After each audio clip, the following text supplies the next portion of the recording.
5:20 on Tuesday afternoon, the 30th of October. I'm sitting here in front of the fireplace, wishing that you were with me, and looking at the fire for a while, and then across at the beauty and the color of the trees. It's not dark yet. I don't know if you're going to be able to understand this clearly, because some of the folks that we've traded tapes with have had trouble. But first of all, let me tell you that I love you with all my heart, and I'm yours, and I really wish that you were here with me this evening. Well, I guess the thing that I want to do in this tape this evening is to kind of bring you up to date a little bit as to what's been happening and what the plans are for the future. I know you like to think about where I am, and so I figured I could probably better lay it out for you this way than any other. And when you return the tape, if you guys have any plans, I should like to know them too, because it helps, it really does. Well, the sad day was, Friday the Thursday the 27th. And Friday I was just a mess around here. I really couldn't function at all. I didn't have a Sabbath appointment. It had fallen through, and so we decided to leave early Sabbath morning. Donna found out by noticing in the sailboat, or sail, that there was a boat show on at sailboat show at Newport, Rhode Island that Sunday. And so we drove Sabbath. We left here early Sabbath morning. That would have been the 29th of September, and drove all day Sabbath and got into Newport, Rhode Island late Saturday night. And the next morning went to the boat show, and it was good. It really was. It didn't have any of the bigger stuff, but having now rented a 35 and lived aboard for a couple nights, it gave us a little idea. And I really think that room-wise and layout, for anything under 40, that Coronado 35 is about the best thing we've seen. We liked it in many, many ways. Then went on to the school. The colors were just beautiful. Week of prayer went fine. I had one sermon that kind of laid an egg on Monday night, but other than that, I had good attention and good support all the way through. And the kids were just really fabulous, and we had some interesting things happen. Don, oh boy, I can't think of his name right now. He's used to be at Auburn, the vice principal at Auburn Academy. We knew him out there. He's now the treasurer at AUC. He's a pilot, and so he took us flying in the club plane over the hills and white mountains in color. It was beautiful. Then another night, the president and his wife took us to an old historic wayside inn that was about midway between Boston and someplace else, that George Washington and Paul Revere and a bunch of other people had stayed in at numbers of times, and some of the Continental people used to have meetings there, and it's been kept through the years. It's never been really restored. It's just been maintained, and it's a dining room, and still you can still stay there. There are rooms that are available for rent upstairs. It's not exactly what you'd call a motel, but it's sure interesting to go through. Also, the president gave us a very interesting picture book on New England, and I'll show you that sometime when we're together. And boy, am I looking forward to that. The week of prayer ended on Sabbath, and so Sunday morning we drove as far as Niagara Falls and poked around there a little bit. We drove up north through Rhode Island and looked at some of the better color. It was at its peak then up in the mountains. And then we went on into Niagara, stayed there on Sunday night, looked at the falls. It was beautiful. Boy, I kept thinking of you and wishing you were there so much. So many things all the way through. It's just, well, we'll get to that a little bit later. And then drove on home Monday. Spent that week in the office.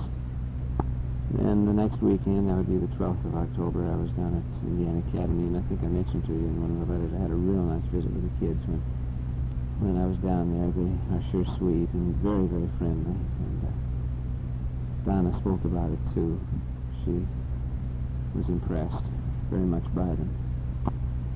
Then the week after that, we were here too at the office. And the 19th went up to Wadoon, and we're with them on Sabbath for church up there with some temperance officers. Donna has really loosened up. I mean really loosened up. I don't know whether it's an attempt to try to please more. It's got to be more than just that. These pills, when she doesn't take them, I can begin to see the old her coming back, but she's got her headaches pretty well licked. She's much freer. We've talked very, very frankly about the things that have bothered me through the years, and the things that I think have caused the major problems between us, and it's working out very well. And if it hadn't been for the fact that I'd met you and found out what real love is like, I would be very happy with Donna now. But it's a kind of an empty thing, because when I hold her, there's just no feeling. And when I kiss her, I'm kissing you. And sometimes it's just been more than I can take when she has felt very, very warm and loving and has really put herself into some affection. And sometimes just in the middle I've stopped and just broken down and started to cry. It's been very, very hard, and we're kind of coming now to an understanding on the thing. We've talked every aspect of it over completely. She knows exactly how I feel, and she knows that I belong to you, and she knows that I'm looking forward to the day when we can be together. But until that time, I'm going to do my best to make her happy. And she's just asking that I be all hers and not half with you and half with her, and I told her that I don't know that I can do that. We've just had some very, very interesting discussions, and I think it's coming along pretty good. I think that we're going to have about as good a life as is possible for us to have, and I'm happy for that. And she said, I think many times, that we owe Helena a real debt because she taught me how to open up. And I am opening up more than I ever had before. And she has really put us in a better relationship. So I do thank you, babe, for many, many things.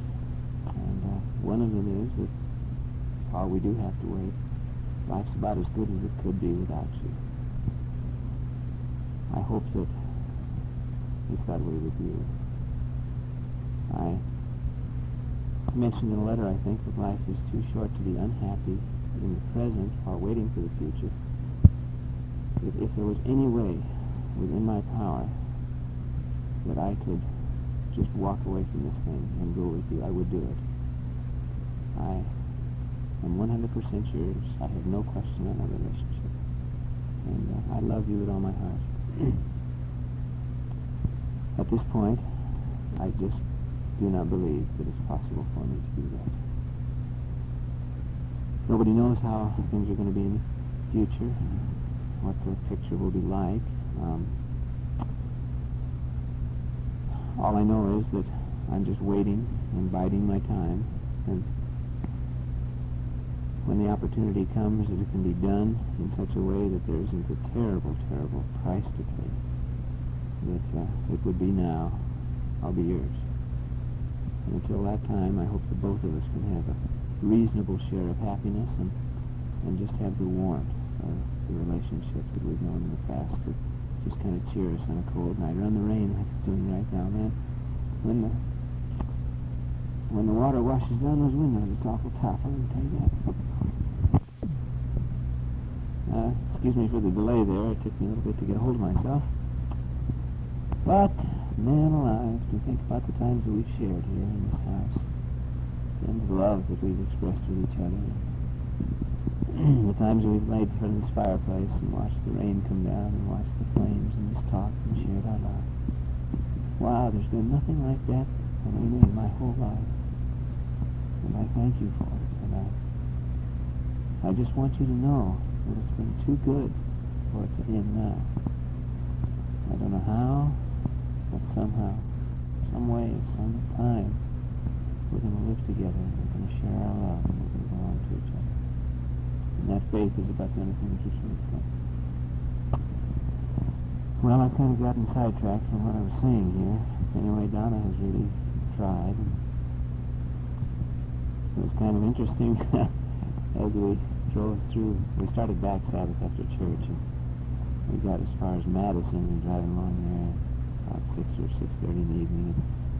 And we stopped for gas, and we were going to come on home. And they had the film advertised in a shopping center on the north side of town where we stopped for gas.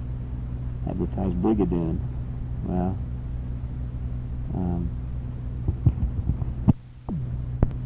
I don't mean Brigadoon, I mean Camelot. I'm sorry. And we both heard so much about the Broadway play Camelot, and here it was in a film, and Donna had been saying that sometimes she wanted to go to a movie with me. And she looked at that and she said, "Let's go."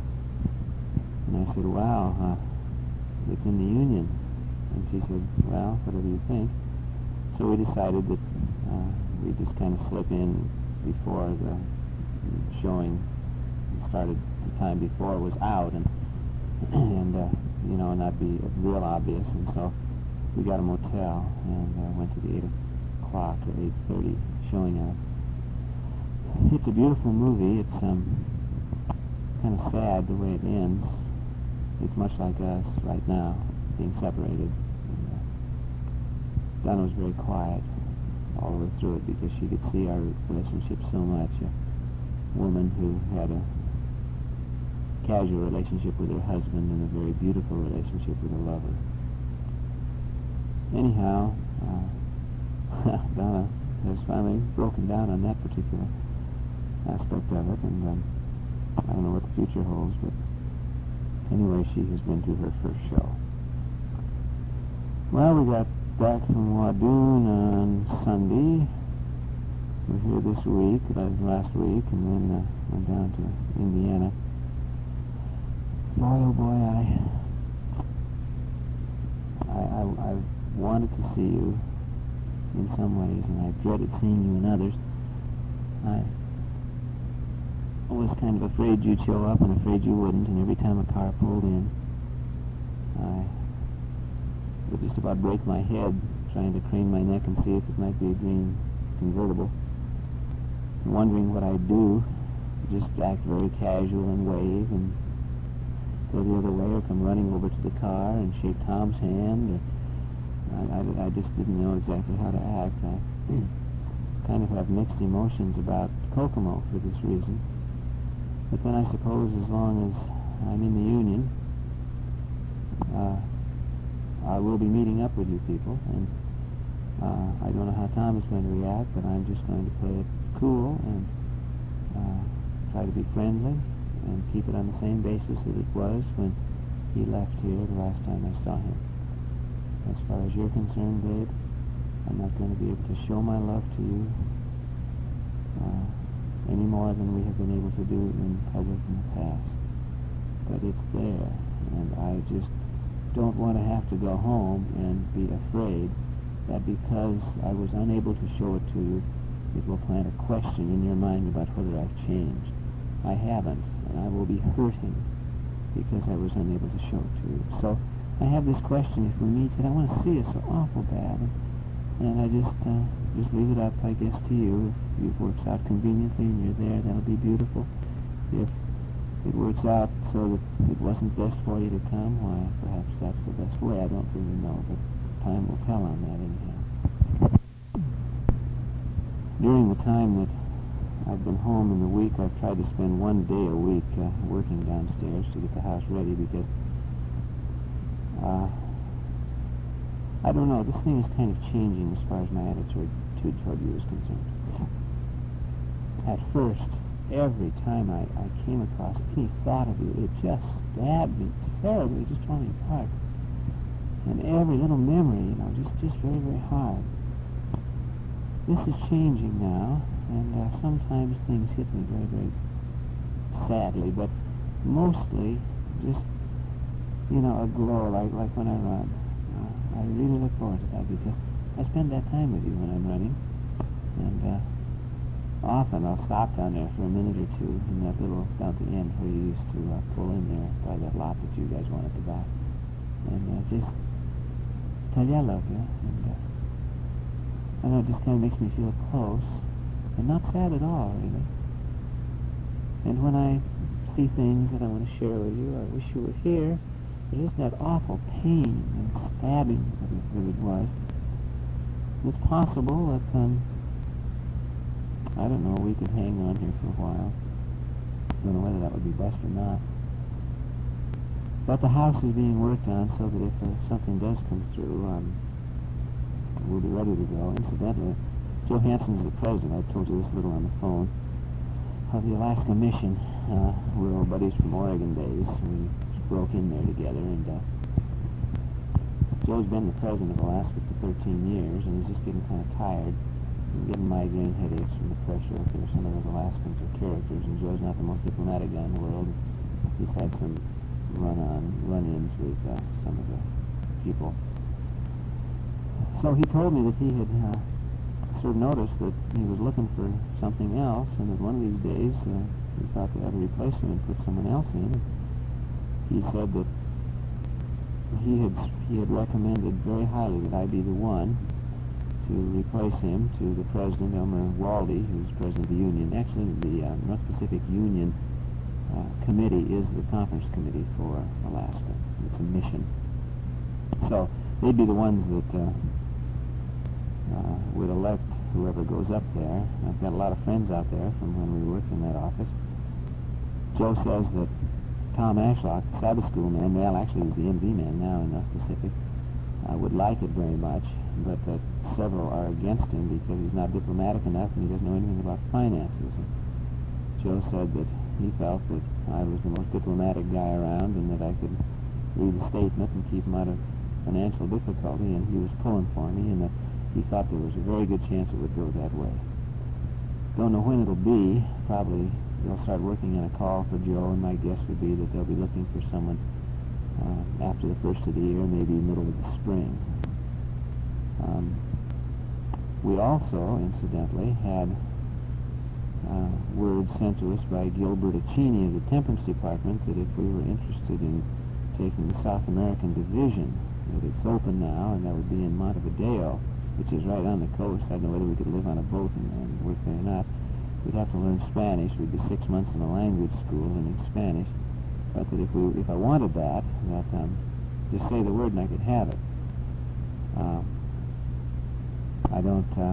That didn't really appeal to me, and I sent word back by Gil that at this point I didn't think I would take that. I don't know, I'm kind of almost getting my belly full of envy. I'd like to get into something else. I don't know what. Maybe this Alaskan thing would be just right if it were to come out. Anyway, if we did get that call, we'd be living in Anchorage, and I'd be getting down about probably 3 times a year and covering much of the United States, looking for ministers to come up that way. And it's possible that on some of the trips I might even be coming through the Midwest, who knows. At least that's something that would kind of keep my heart and my soul together in the cold nights up there. Okay, babe, let me fill you in a little bit on where I'm going to be going and what I'm going to be doing in the next couple of months. Let's see, today's the 30th. We'll be leaving at 6 o'clock on Thursday to take the gymnics up to Camp Warren.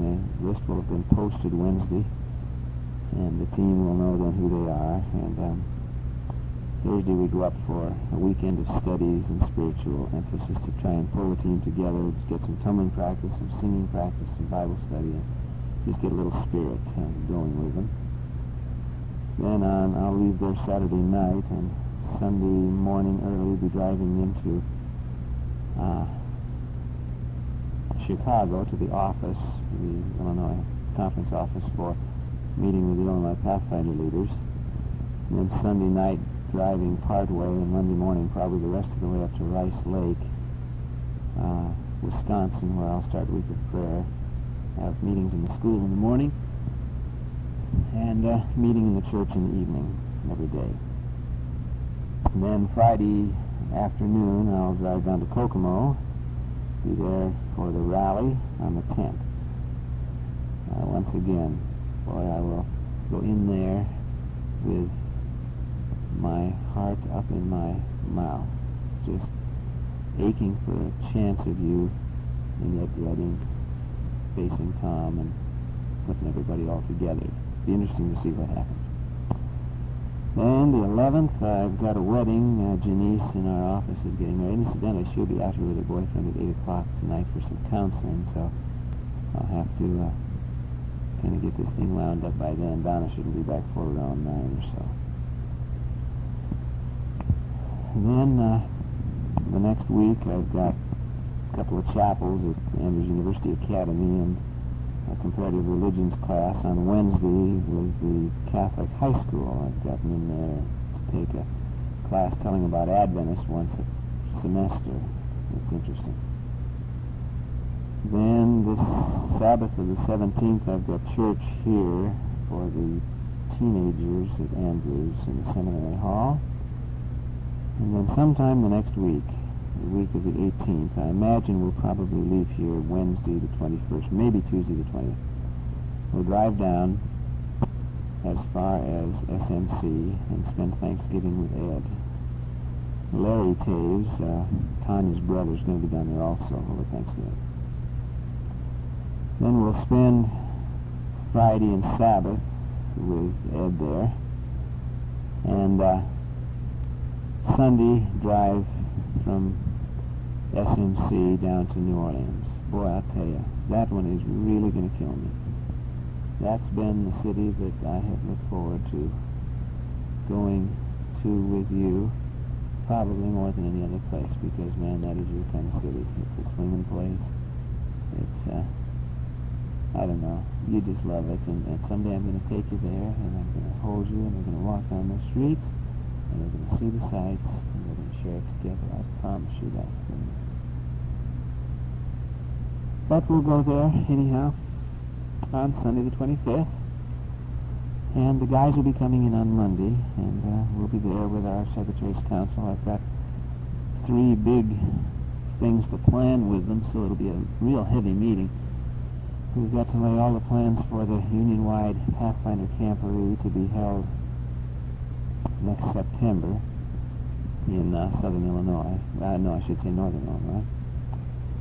Then we've got to plan for the Youth Congress for April of '75, and we've got to plan for a Union-wide Academy Officers Workshop next September also. So we'll be busy. Then on Friday and Sabbath, we'll drive back up here. On Monday, the 3rd of December, I've got to be here all day for a staff meeting. If it weren't for that, I wouldn't even come back anywhere near this way. We'd head west. But this is the meeting when our whole staff is going to study the departmental structure, and the chief wants everybody here.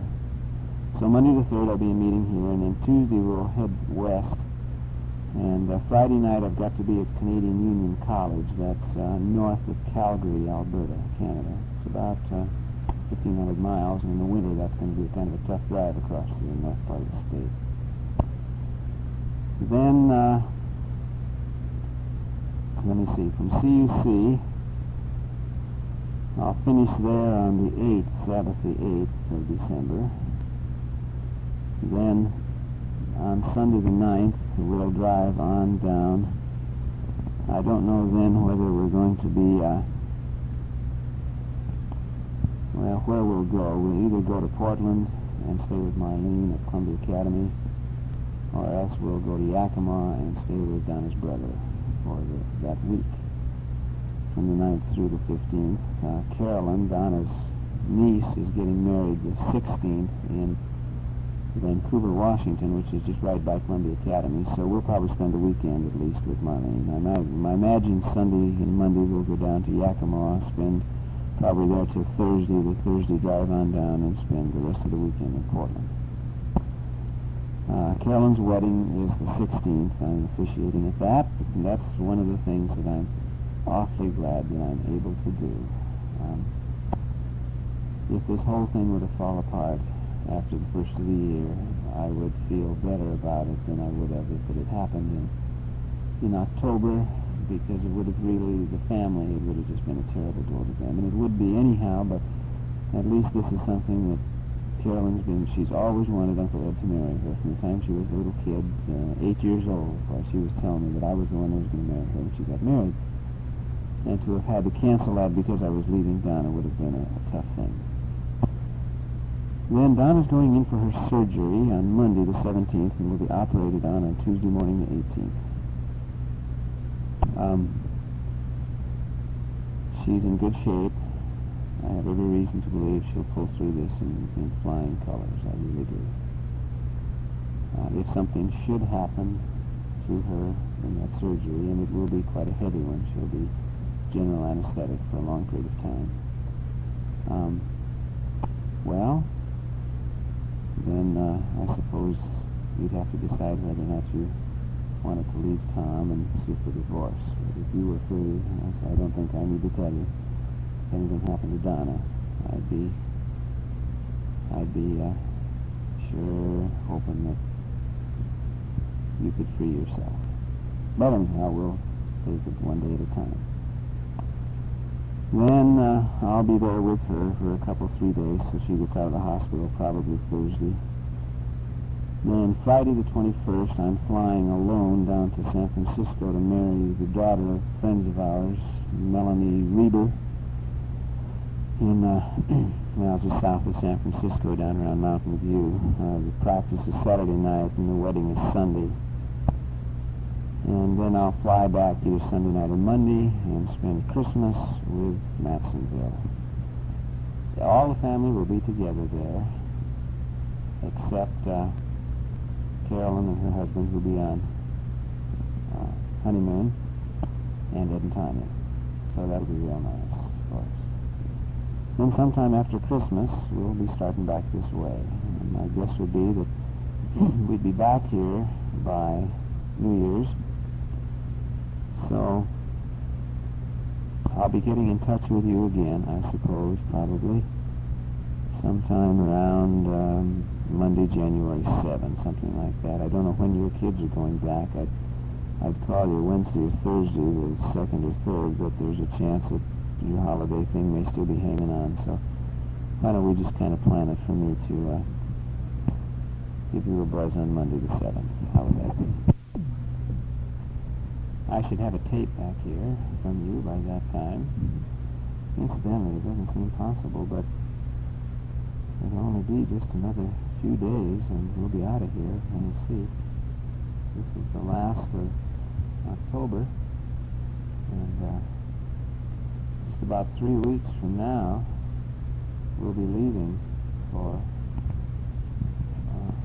all the time we'll be gone, Ed, and then down to New Orleans, and then out to CUC, and then to the West Coast. Only back here for 1 day. Incidentally, and I'm going to tell Donna after I've mailed this tape that I made one and that I mailed it. So you don't need to worry when you send a tape back. You can send it either to the office or to the house. Although it might be best, as I think about it, to send it to the office so that when Donna picks it up, she won't have to sit and look at it all afternoon waiting for me to come home and wish that she could hear it. It makes it awful tough for me to keep from her the communications that you send. I wish in a way I could share them with her, and yet in another way I don't want to, and I won't. But I would like to make it as easy for her as possible, so why don't you send it to the office, and then it won't be rubbing her nose in it anyway. Well, let's see, I guess another thing that I could tell you about would be the house and the yard and how they're coming. You never did get to see the outside after I got it finished, but it looks real nice. I cut down the dead trees that were killed by the cement driveway when it was put in. There were 3 of them. There were 2 right in the middle of the driveway that we put cement all around, and you remember you had to drive around in cars. I cut those off about 6 feet in the air, so that we could put a light on top of them or some kind of a green plant or something, but it still makes the driveway a little more interesting. And the one right where the driveway gets narrow and starts up on the right as you're going up, it was dead, so I cut it off about 10 feet in the air. And I took all the limbs and branches and stuff and cut them off about 3 feet long and stood them on end against the bank, so it just looks like, well, it looks like a log cabin, and instead of being horizontal, it's vertical or up and down. And then we filled the whole corner in with crushed rock and put the fountain there. It was kind of tipped back in the corner. Well, it's all set up straight with those little Irish not uniforms, what they are, the little people, the wee people. I can't think anyhow, whatever they are. They're around there, you know, and leprechauns, that's what they are, yeah. And Donna put some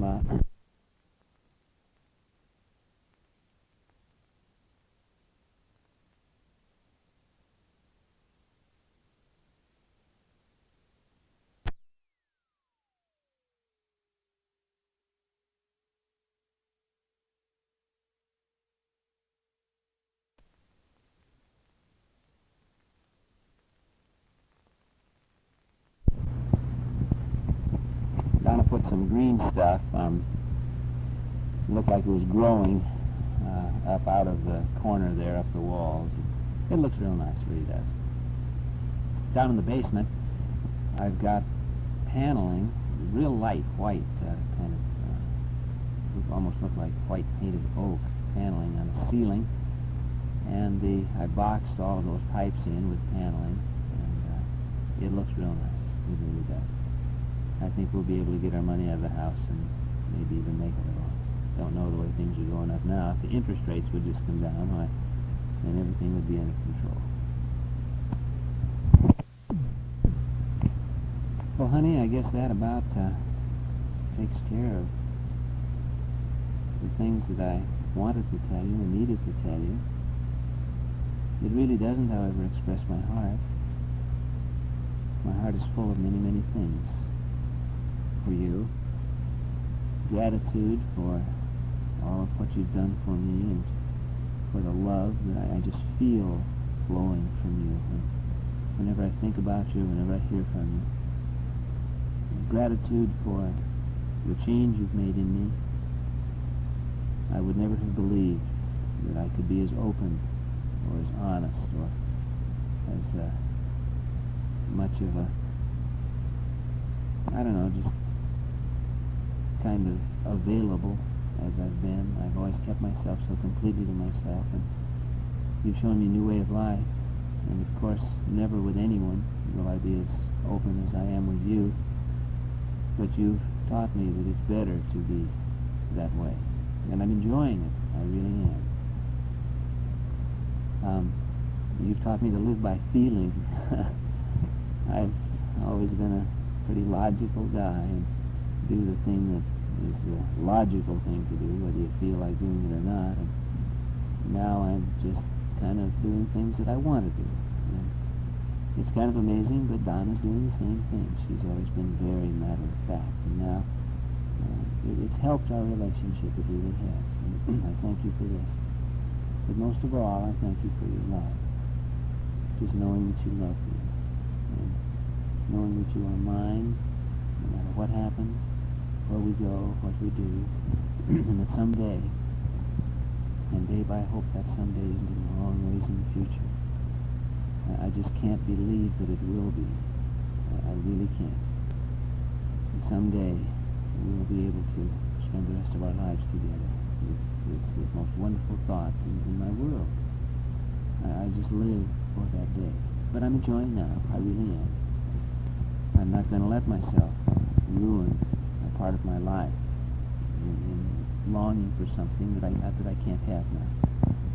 So I'm doing the best I can, and I'm just taking it from day to day, and I hope that you're doing the same thing.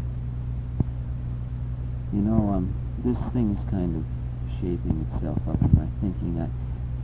I went through so many different stages in how to live with it and how to work with it. At first, you'll remember, I thought that probably the best thing for us to do would be to just kind of forget about each other. And I really thought that that would be best. I thought that I could do that. But I can't, and I don't want to, and there's no reason why I should.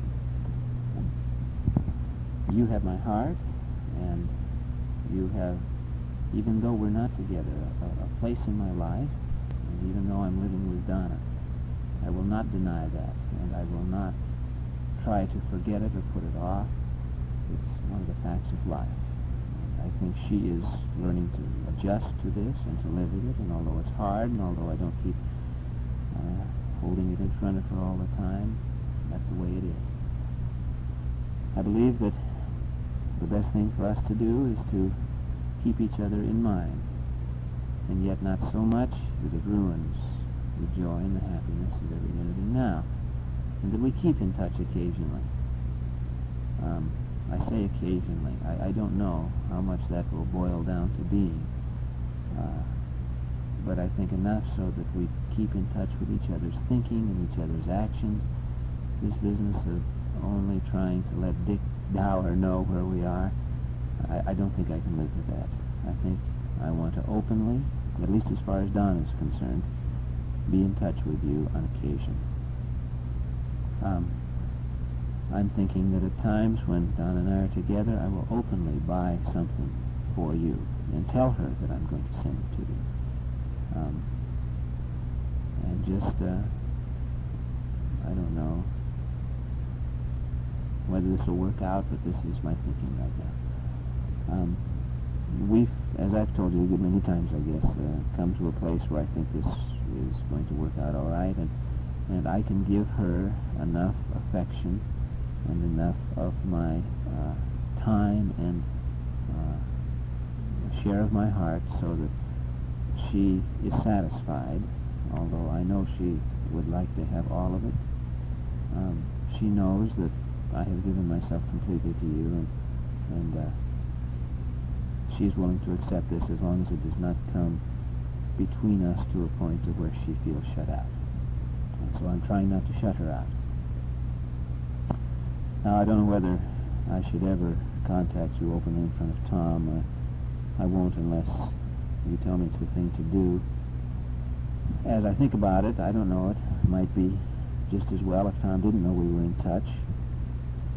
I'm sure that he feels that the only chance that he has with you is for you to be able to know that I'm completely out of your life and that there's no chance and no future, and you can forget about me and come back to him.